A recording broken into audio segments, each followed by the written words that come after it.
अस्सलाम वालेकुम। आज हम कन्वर्जन के बारे में पढ़ते हैं कि एक टेम्परेचर को दूसरे टेम्परेचर में कैसे तब्दील करते हैं। अब हम जो इसके बारे में पढ़ेंगे वो हम इसके ट्रिक के बारे में पढ़ेंगे कि असल में आप लोग इसको सीख कैसे सकते हैं। मतलब आपने इसको याद नहीं करना है, आपने इसके बारे में बस सिर्फ 2-3 वैल्यू मैं बताऊँगा उसी को ही देख कर के आपने इसको याद करना है। लेकिन ये आप अगर इसको ज़्यादा आसान समझ रहे हैं तो आप एक क्वेश्चन सॉल्व कर लें और उसके बाद देखते हैं कि क्या आप ये क्वेश्चन सॉल्व कर पाते हैं या नहीं कर पाते हैं। अगर आप ये क्वेश्चन सॉल्व कर पाते हैं तो इट मीन्स कि आपको कन्वर्जन सीरीज़ सही मानों में आती है। और अगर आप सॉल्व नहीं कर पाते हैं तो मतलब आपको कन्वर्जन सीरीज नहीं आती। क्वेश्चन आपका बहुत ही ज्यादा आसान होगा। क्वेश्चन के बाद फिर हम अपने ट्रिक वगैरह के ऊपर आते हैं। तो क्वेश्चन आपके पास होगा कि 41 सेंटीग्रेड के अंदर कितने फारेनहाइट होते हैं। आपने उसको सॉल्व करना है। जो भी फार्मूला आपकी बुक वगैरह में लिखा होगा आपने उसको लेकर के 41 सेंटीग्रेड के अंदर कितने फारेनहाइट होते हैं तो चेक करना है कि क्या आपका आंसर 108.8 फारेनहाइट आ रहा है या नहीं आ रहा है। अब ये मेन क्वेश्चन नहीं है। मेन क्वेश्चन हमारा ये कि क्या change in temperature in centigrade if it is equal to 41 centigrade then change it into change of Fahrenheit। मतलब आपके पास जो सेंटीग्रेड का टेम्परेचर गिवन है वो चेंज में गिवन है। आपने उसको फाइंड भी करना है फारेनहाइट के चेंज में। मतलब फारेनहाइट में फाइंड नहीं करना, फारेनहाइट के चेंज में फाइंड करना है कि वो कितना फारेनहाइट चेंज होगा। वो टेम्परेचर जो कुछ भी वो चेंज होगा, वो जो टेम्परेचर चेंज होगा जिस भी मेटल की या जिस चीज की भी हम बात करें उसका टेम्परेचर कितना चेंज होगा, आपने इसको फाइंड करना है। और आप देखना है कि क्या इसका आंसर और इसका आंसर सेम आ रहा है। अगर आपका आंसर भी ये आ रहा है 108.8 फारेनहाइट फॉर दिस क्वेश्चन, तो मतलब आपका ये क्वेश्चन ये सीरीज आपका कंप्लीट नहीं है। मतलब आप इसको गलत कर रहे हैं। अगर आपका आंसर इसका आ रहा है 108.8 फारेनहाइट तो मतलब आपका आंसर गलत आ रहा है। पहले क्वेश्चन का आंसर आपका 108.8 फारेनहाइट आना चाहिए। लेकिन जो सेकंड क्वेश्चन होगा इसको हम जाकर के सीखेंगे, क्योंकि जो बड़े लेवल के टेस्ट होते हैं एमडीकेट ई के जो टेस्ट भी होते हैं उनमें ये क्वेश्चन ज्यादातर पूछा जाता है। उनमें पूछा जाता है कि चेंज इन सेंटीग्रेड, मतलब वो कोई मेटल की बारे में बात कर रहे होंगे कि उस मेटल में जो टेम्परेचर का चेंज आया वो 41 सेंटीग्रेड आया। अब उसी चेंज को आप जाकर के हमें फारेनहाइट में बना करके दे दे, तो बच्चे उसको बहुत आसान समझते हैं कि ये तो सेंटीग्रेड को फारेनहाइट में चेंज करने का तो हमने बहुत ही ज्यादा आसान सा ट्रिक 9/5 के साथ डिवाइड मल्टीप्लाई करना है, तो ये वो आंसर निकाल लेते हैं जो कि गलत हो जाता है। तो हम इसको पढ़ने की कोशिश करते हैं। तो अब इसको सॉल्व करने की कोशिश करते हैं। ये हम सिंपल एक टेम्परेचर को दूसरे टेम्परेचर की में चेंज करने की बात कर रहे हैं। जो चेंज इन टेम्परेचर होगा वो हम बाद में करेंगे। अब एक टेम्परेचर को दूसरे टेम्परेचर में चेंज करने से पहले आपको ये वैल्यू याद होनी चाहिए ज़बानी। सेंटीग्रेड की तो ऑलरेडी आपको याद होगी, फारेनहाइट और केल्विन की आपने याद रखनी है। कि फ्रीजिंग पॉइंट ऑफ वाटर, ये सारे अपने वाटर के हिसाब से याद रखनी है। Freezing point of water centigrade में जो होती है वो 0 सेंटीग्रेड होती है। केल्विन की अगर आप बात करें तो 32 सॉरी फारेनहाइट की बात करें तो 32 फारेनहाइट, और केल्विन की बात करें 273.15 केल्विन में होती है। और अगर आप बॉइलिंग पॉइंट ऑफ वाटर की बात करें सेंटीग्रेड में तो 100 सेंटीग्रेड होती है, फारेनहाइट में 212 फारेनहाइट होती है, और केल्विन में 373.15 केल्विन होती है। ये दो तीन चीजें आपने याद रखनी है बस। Freezing point of water centigrade में, केल्विन में, फारेनहाइट में। Boiling point of water centigrade में, फारेनहाइट में और केल्विन में। बस ये तीन आपने क्वांटिटी, सेंटीग्रेड का ऑलरेडी आपको याद होगा, boiling point of water in Fahrenheit Kelvin, और freezing point of water in Fahrenheit और केल्विन में आपने याद रखना है। सेंटीग्रेड का ऑलरेडी आपको याद होगा। अब इसको याद करने के बाद आपने ये फार्मूले के, क्योंकि ये मैं कोई ट्रिक नहीं दे रहा हूँ, मैं आप लोगों को मेथड समझा रहा हूँ, क्योंकि मतलब आप एज अ स्पोर्ट फार्मूला कहीं पर भी बना सकते हैं कि अगर आपने किसी भी वैल्यू को दूसरे टर्म में चेंज करना हो तो आपको, आपके लिए ये टेंशन नहीं होगी कि 9/5 के साथ मल्टीप्लाई करना था या 5/9 के साथ।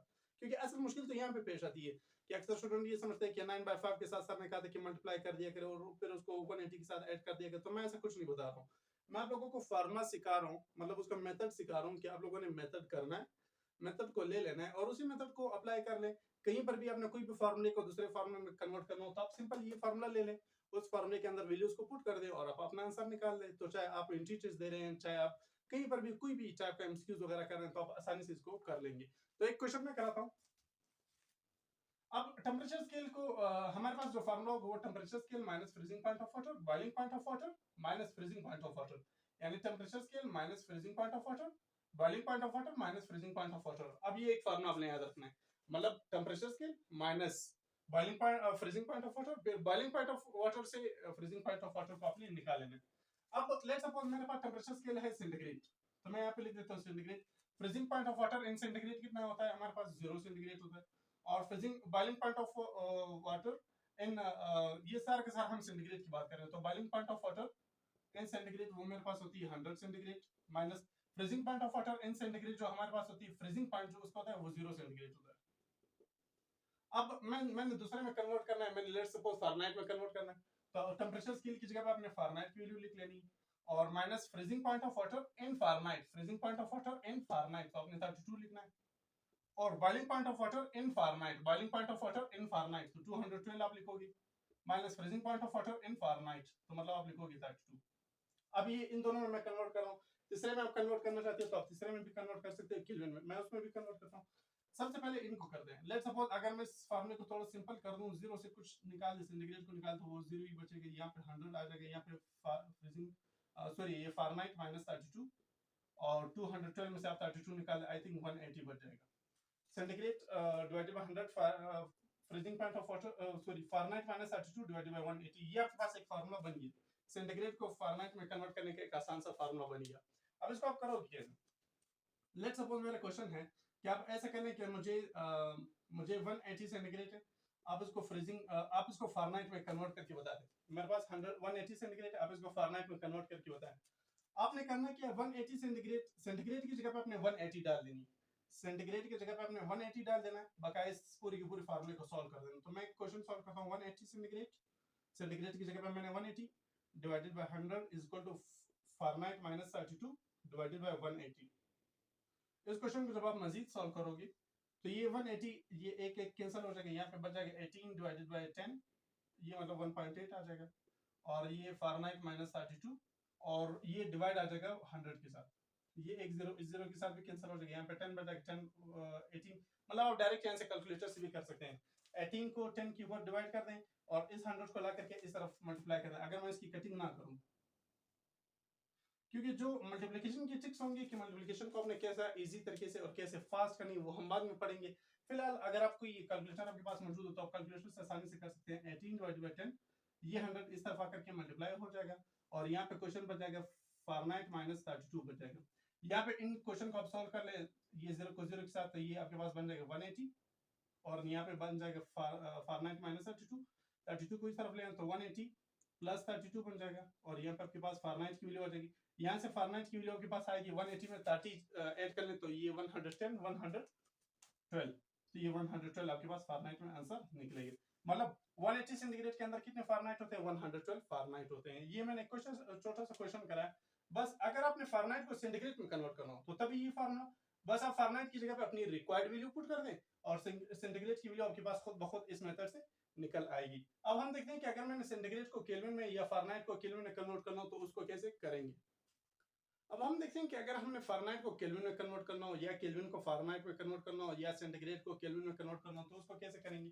देखिए टेंपरेचर स्केल लेट्स सपोज मैं डाल लेता हूं फारेनहाइट और minus freezing point of water in Fahrenheit, freezing point of water in Fahrenheit. जब आप फारेनहाइट की वैल्यू लिख रहे हैं तो आप सारी की सारी value boiling point of water in Fahrenheit, boiling point of water in Fahrenheit सारी सारे हम वाटर के हिसाब से डालेंगे, freezing point of water in Fahrenheit तो ये आपके पास फारेनहाइट का टर्म आया। अब मैं इसको कन्वर्ट करना चाहता हूँ केल्विन में, तो टेंपरेचर स्केल की जगह पे आप के लिख लोगे, freezing point of water in kelvin, freezing point of water in kelvin तो 273.15 केल्विन और boiling point of water in kelvin, boiling point of water in kelvin 373.15 minus freezing point of water in kelvin ये आपके पास आ जाएगा 273.15। तो ये आपके पास ये formula भी बना। अब इस फार्मूले को आप मजीद सिंपल करना चाहते हैं, आप मजीद सिंपल कर लें, 212 में से 32 निकाल लीजिए, 180 के करीब कुछ बन जाएगा और 10 ये 12 हाँ ये 180 के करीब कुछ बन जाएगा, के माइनस 273.15 और 373.15 में से 273 तो यहाँ पे आपके पास बन जाएगा 100। अब ये आपके पास कन्वर्ट करने का एक फार्मूला निकला है, आपने फारेनहाइट को केल्विन में कन्वर्ट करने का एक फार्मूला निकाला। इसको अगर आप मजीद सिंपलीफाई करना चाहते हैं तो आप इसको मजीद सिंपलीफाई कर सकते हैं, वही 9/5 की टर्म ही आएगा। लेकिन मैं आपको हमेशा ये तरीका बताता हूँ कि आप कुछ याद ना करें, आप इस फार्मूले को बस लिख ले, बस ये आपकी ज़हन में बैठ जाना चाहिए कि temperature scale minus freezing point of water, boiling point of water minus freezing point of water, ये आपके ज़हन में बैठ गया तो आप ये फार्मूला निकाल लें। अब लेट सपोज आपने कन्वर्ट करना हो फारेनहाइट, मतलब लेट सपोज आपके पास है 100 फारेनहाइट और आपने इसको कन्वर्ट करना है केल्विन के अंदर, तो आपने फारेनहाइट की जगह पे पुट कर लेना है 100, तो 100 माइनस 32 डिवाइडेड बाय 180 का कर दें, जो भी आंसर आए ये 100 इस तरफ आकर के मल्टीप्लाई आ जाएगा और यहाँ पे जो माइनस 273.15 होगा ये इस तरफ आकर के ऐड हो जाएगा उस वैल्यू के अंदर, तो ये आपके पास केल्विन में आंसर निकल आएगा। मैं इसको कुछ क्वेश्चन भी देता हूँ वो एज न्यूमेरिकल में आपको देता हूँ, आप वो भी सोल्व कर लें तो वो इस मेथड से आपके आसानी से निकल आएंगे। अब ये तो हुआ फ़ारेनहाइट के केल्विन में। अगर मैंने केल्विन को सेंटीग्रेड में करना हो या किसी भी वैल्यू को करना हो, तो एक अगर मैं इसके साथ सेंटीग्रेड की भी टर्म ऐड कर लूं, मतलब मैं इसके साथ यहाँ पे सेंटीग्रेड का भी टर्म ऐड कर लूं, तो सेंटीग्रेड का टर्म अगर मैं इसके साथ ऐड कर लेता हूं, तो टेम्परेचर स्केल यानी सेंटीग्रेड और freezing point of water in centigrade 0, और यहाँ पे बॉइलिंग पॉइंट ऑफ वाटर और -0। तो ये मतलब उसके साथ एक और टर्म आ जाएगा। अगर मैं इसी को यहाँ पे मजीद इसके साथ बढ़ा दूं, तो ये बन जाएगा C-0, और यहाँ पे 100 -0 यानी 0। अगर आप इसे हटा दें, C-0 मतलब C, 100 -0 यानी 100। तो ये उसका एक और टर्म निकल आएगा। अब आपने फ़ारेनहाइट को सेंटीग्रेड के साथ कन्वर्ट करना हो, तो आप इन दोनों को ले लें। अगर आपने फ़ारेनहाइट को केल्विन में कन्वर्ट करना हो, तो आप इन दोनों को ले लें। अगर आपने केल्विन को सेंटीग्रेड में कन्वर्ट करना हो, तो आप इन दोनों को ले लें। केल्विन को सेंटीग्रेड में या सेंटीग्रेड को केल्विन में, दोनों आपसे हो जाएंगे। फ़ारेनहाइट को केल्विन में या केल्विन को फ़ारेनहाइट में, दोनों आपके। तो ये आपके पास 6 इनकी जोड़ियां बन जाएगी। इन दोनों को एक दूसरे के अंदर कर सकते हैं, इन दोनों को एक दूसरे के अंदर कर सकते हैं, इन दोनों को एक दूसरे के अंदर आसानी से आप कन्वर्ट कर सकते हैं। तो ये तो हुआ उनका सिंपल सा एक कि आपने बस ये 3 वैल्यू ज़हन में रखी, ये 3 वैल्यू ज़हन में रखी, और आपने ये फार्मूला फटाफट से बना लिया। अब उसकी चेंज के बारे में बात करते हैं। अब अगर टेम्परेचर की पहले से ही हमारे पास चेंज में गिवन हो, जैसे मेरे पास क्वेश्चन गिवन है कि आप ऐसा कर लें कि 100 सेंटीग्रेड का किसी मेटल के अंदर टेम्परेचर चेंज हुआ, तो आप उसको ये बताएं कि इसका फ़ारेनहाइट में कितना चेंज आएगा या उसका केल्विन में कितना चेंज आएगा। तो वो भी हम इसी फार्मूले से ही फाइंड करेंगे, जो हमने फार्मूला ड्राइव किया है, उसी फार्मूले से ही हम चेंज की वैल्यू भी फाइंड करेंगे। और चेंज की वैल्यू याद रखना ये मस्ट है, क्योंकि आप लोग इसको हल्का लेते हैं और उसको ये समझ लेते हैं कि बस ये चेंज और फ़ारेनहाइट, आप लोग इसको कंफ्यूज कर लेते हैं अपने आप को कि मतलब ये सेंटीग्रेड और जो चेंज इन सेंटीग्रेड होगी ये दोनों सेम होंगे, हालांकि दोनों अलग अलग टर्म होती हैं, दोनों अलग अलग बात हो रही होती है। लेकिन इसी चेंज को भी हम यहीं से देखिए, फ़ारेनहाइट -32, तो मैं इसको नाम दे देता हूँ कि चेंज इन फ़ारेनहाइट। तो ये फ़ारेनहाइट -32 की जगह पे मैं लिख लेता हूँ चेंज इन फ़ारेनहाइट, और 212 में से जब आप 32 निकाल लेते हो तो 180। केल्विन -273.15, इसको मैं कहता हूँ कि ये जो केल्विन में चेंज आ रहा है, देखिए केल्विन में चेंज आ रहा है, तो इसको मैं डेल के लिख लेता हूँ, यानी चेंज इन केल्विन, और 373.15 में से 273.15 निकालो तो 100 बन जाएगा। सेंटीग्रेड -0 मैं इसको लिख लेता हूँ डेल सी, यानी चेंज इन सेंटीग्रेड, और नीचे उसके 100 -0 यानी 100 बचेगा। यानी इस वैल्यू की जगह पे मैंने लिख लिया चेंज इन फ़ारेनहाइट, इस वैल्यू की जगह पे मैंने लिख लिया पूरी की पूरी वैल्यू की जगह पे मैंने चेंज इन केल्विन, और इस पूरी की पूरी वैल्यू की जगह पे मैंने लिख लिया चेंज इन सेंटीग्रेड। अब ये आपके पास हुआ चेंज करने का फार्मूला। मतलब जैसे मैंने पहले आपको क्वेश्चन आपको दिया था, मैं इसको थोड़ा सा रफ कर लेता हूँ। अब जैसे मैंने क्वेश्चन फर्स्ट में दिया था कि अगर change in centigrade 41 centigrade given हो, और आपने उसको फाइंड करना हो चेंज इन फ़ारेनहाइट में। अगर ये सिंपल सेंटीग्रेड होगा और आपने उसको सिंपल फ़ारेनहाइट में फाइंड करना हो, तो वही 108.8 सेंटीग्रेड की फ़ारेनहाइट के करीब उसका आंसर निकलेगा। लेकिन अगर चेंज इन सेंटीग्रेड होगा और आपने चेंज इन फ़ारेनहाइट में कन्वर्ट करना हो, तो आपने ये तरीका यूज करना है। अब आपके पास किन दोनों के बीच में बात हो रही है, फ़ारेनहाइट और सेंटीग्रेड, तो आपने ये दो टर्म्स उठा लेने। आपने उठा लेने डेल एफ यानी change in Fahrenheit divided by 180 is equal to, ये चेंज इन सेंटीग्रेड की बात हो रही है, तो डेल सी डिवाइडेड बाय 100। आपने ये दो टर्म उठा लेने। चेंज इन फ़ारेनहाइट जो वैल्यू आपके पास गिवन होगी, उसकी जगह पे आपने अपनी रिक्वायर्ड वैल्यू डाल देनी है। अगर आपके पास चेंज इन फ़ारेनहाइट गिवन है, तो आप उसकी जगह पे डाल दें। चेंज इन सेंटीग्रेड गिवन है, तो आप इसकी जगह पे अपनी रिक्वायर्ड वैल्यू डालें। मुझे डेल एफ फाइंड करना है, तो del F as it is आ जाएगा डिवाइडेड बाय 180। डेल सी की जगह पे, मतलब चेंज इन सेंटीग्रेड की जगह पे मैं डाल लेता हूँ 41, यहाँ पे आ जाएगा 100। इसको मजीद जब आप इसको आगे पीछे मल्टीप्लाई डिवाइड कर लेंगे, तो 41 डिवाइडेड बाय 100 मल्टीप्लाई बाय 180, ये 180 जो यहाँ पे डिवाइड हो रहा था वो इस तरफ आकर के मल्टीप्लाई हो जाएगा। इनके आप कटिंग वटिंग कर दें, तो इसका जो आंसर आपके पास निकलेगा वो आई थिंक आपके पास 73 के करीब कुछ आंसर निकलेगा। ये आपने उसका डेल एफ के पूरे कपूर आपने उसको कन्वर्ट कर लिया कि अगर आपके पास चेंज इन सेंटीग्रेड को अपने चेंज इन फ़ारेनहाइट फाइंड करना हो, तो 41 डिवाइडेड बाय 100 मल्टीप्लाई बाय 180, तो आपके पास ये 73 या इस तरह की जो भी वैल्यू बनेगी वो मैं लिख करके दे दूंगा, ये आपके पास उसकी वैल्यू बन जाएगी। अब इसमें जो मेन पॉइंट है वो आप लोगों ने ये ध्यान में रखना है कि चेंज इन केल्विन और चेंज इन सेंटीग्रेड सेम है। ये पॉइंट आप लोगों ने ध्यान में रखना है कि चेंज इन केल्विन और चेंज इन सेंटीग्रेड सेम है, यानी ये दोनों टर्म सेम आ रहा है। अगर मैं आपको कहता हूं कि चेंज इन केल्विन जो है वो मेरे पास 180 आ रहा है, तो आप मुझे ये फाइंड करके बताएं कि चेंज इन सेंटीग्रेड कितना होगा, मतलब चेंज इन सेंटीग्रेड कितना है। अगर किसी मेटल के अंदर या किसी भी सॉलिड के अंदर जो केल्विन में चेंज आ रहा है टेम्परेचर का, वो 180 आ रहा है, तो आप उसी का अगर मैं चेंज इन सेंटीग्रेड फाइंड करना चाहता हूं, तो आप वो फाइंड करके मुझे दे दें। तो यहाँ पे देखिए ये इन दोनों की बात हो रही है, अब ये इन दोनों रेशियोज की बात हो रही है, तो मैं इन्हीं दोनों को उठा लेता हूँ, change in Kelvin divided by 100, same terms आ रहे हैं दोनों डिवाइडेड बाय 100। तो चेंज इन केल्विन की जगह पे मैं डाल लेता हूँ 180 डिवाइडेड बाय 100 कर लेता हूँ, और यहाँ पे change in centigrade divided by 100, ये 100 इस तरफ आकर के मल्टीप्लाई, ये इस तरफ आकर के मल्टीप्लाई हो जाएगा, 180 डिवाइडेड बाय 100 मल्टीप्लाई बाय 100, यहाँ पे आपके पास बच जाएगा डेल सी। तो डेल सी की यहाँ से वैल्यू बनेगी 100 के साथ कैंसिल हो जाएगा, डेल सी की वैल्यू आपके पास बनेगी 180। यानी इससे क्या मुराद हुआ, इससे ये मुराद हुआ कि अगर आपके पास चेंज इन केल्विन फाइंड होगी और आपने उसको चेंज इन सेंटीग्रेड में करना हो, तो चेंज इन केल्विन और चेंज इन सेंटीग्रेड सेम होती है।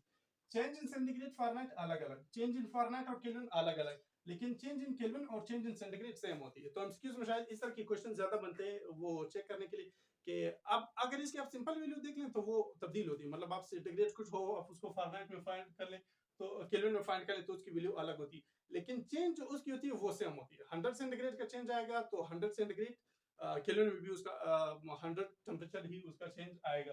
तो ये चीज आपने ज़हन में रखना है, ये बहुत ज्यादा इंपॉर्टेंट होती है। और एक freezing point of water in kelvin और फारेनहाइट और centigrade, boiling point of water in kelvin और फारेनहाइट एंड सेंटीग्रेड, ये चीजें आपने ज़हन में रखनी है। अगर ये चीजें आपकी अच्छी तरीके से ज़हन में बैठ गई तो ये फार्मूला बनाना आपके लिए इंतहाई आसान हो जाएगा, बहुत ही ज्यादा आसान हो जाएगा।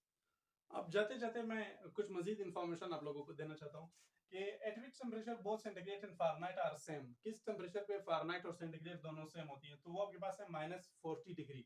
-40 डिग्री पे सेंटीग्रेड और फारेनहाइट आप अपने फार्मूले से चेक कर लें कि ये दोनों आपके पास सेम आएगी। देखिए मैं चेंज की बात नहीं कर रहा हूँ, मैं सिंपल टेम्परेचर की बात कर रहा हूँ कि कब सेंटीग्रेड और फारेनहाइट सेम होगी, तो वो आपके पास -40 डिग्री पे सेंटीग्रेड और फारेनहाइट की एक ही वैल्यू निकलेगी, मतलब ये दोनों अपने आप को सेम कर लेते हैं। At which temperature both Fahrenheit and Kelvin are same 574.6, मतलब किस टेम्परेचर पे फारेनहाइट और केल्विन दोनों सेम होंगी, तो वो आपके पास 574.6 टेम्परेचर पे फारेनहाइट और केल्विन दोनों अपने आप को सेम कर लेती है। नेक्स्ट जो इंपॉर्टेंट एमसीक्यूज आप लोगों को बन सकता है, ट्रिपल पॉइंट ऑफ वाटर जो केल्विन में गिवन होगी, मतलब ट्रिपल पॉइंट ऑफ वाटर शायद आप लोगों को पता होगा कि ट्रिपल पॉइंट मतलब पानी तीन हालतों में एट अ टाइम होती है। तो 273.16 केल्विन और 0.01 सेंटीग्रेड या 32.018 फारेनहाइट, मतलब पानी अपने आप को ट्रिपल पॉइंट ऑफ वाटर क्या होती है, triple point of water kelvin में कितनी होती है, 273.16 केल्विन होती है। अगर हम इसको सेंटीग्रेड की बात करते हैं तो 0.01 सेंटीग्रेड होती है, और अगर आप फारेनहाइट की बात करते हैं तो 32.018 फारेनहाइट होती है। अब इन तीनों में आप कोई एक याद कर लें, कन्वर्ट करने का मेथड तो ऑलरेडी आपको पता है, temperature scale minus boiling point minus freezing point, temperature scale minus freezing point और boiling point minus freezing point.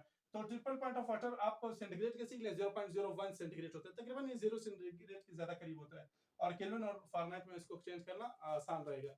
तो अगर फिर भी इससे रिलेटेड कोई क्वेश्चन हो तो आप लोग कमेंट में लाजमन पूछ सकते हैं, और तब तक इजाजत दीजिए। इंशाल्लाह इसकी मैं कोशिश करता हूँ कि मैं किसी तरीके से जो मैथमेटिकल्स जो आपके न्यूमेरिकल्स होते हैं उसको फास्ट आप लोगों ने कैसे सॉल्व करना है उसकी मैं ट्रिक्स दूंगा, लेकिन फिलहाल आप लोग ये कवर कर लें। अल्लाह हाफिज।